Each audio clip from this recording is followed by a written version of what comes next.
श्रीमद् भागवत गीता को जब मैं पढ़ती हूँ और सीक्रेट, तो दोनों को देखती हूँ कि दोनों ही अलग अलग युग और संस्कृति की पुस्तकें हैं, लेकिन दोनों में एक गहरा साझा तत्व है।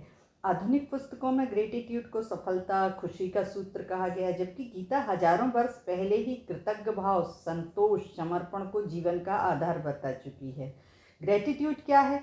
आधुनिक मनोविज्ञान के अनुसार ग्रेटिट्यूड का अर्थ है जो हमारे पास है उसके प्रति धन्यवाद और स्वीकार का भाव। लेकिन गीता में यह भाव केवल धन्यवाद तक सीमित नहीं है। गीता इसे प्रसाद बुद्धि, संतोष, समर्पण और ईश्वर के प्रति श्रद्धा के रूप में प्रस्तुत करती है। द मैजिक कहती है धन्यवाद दो, गीता कहती है संभाव रखो।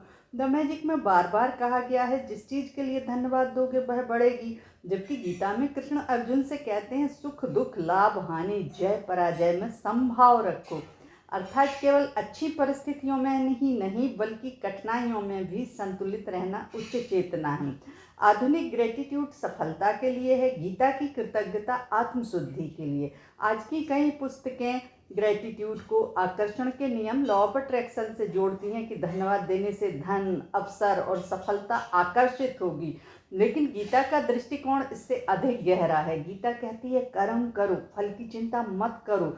अर्थात कृतज्ञता केवल पाने का साधन नहीं बल्कि मन को शुद्ध और शांत करने की प्रक्रिया है।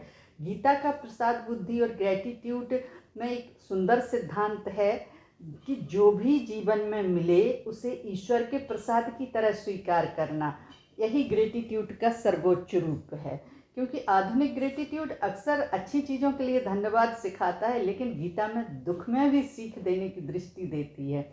ग्रेटिट्यूड माँ का मानसिक स्वास्थ्य से क्या संबंध है? आज साइकोलॉजी कहती है कि ग्रेटिट्यूड से स्ट्रेस कम होता है, डिप्रेशन घटता है, पॉजिटिव हार्मोन्स बढ़ते हैं, लेकिन गीता इससे भी आगे जाकर कहती है अशांत मन में न बुद्धि स्थिर रहती है न सुख मिलता है। अर्थात आभार और संतोष मन को स्थिर करते हैं और स्थिर मन ही वास्तविक सुख देता है।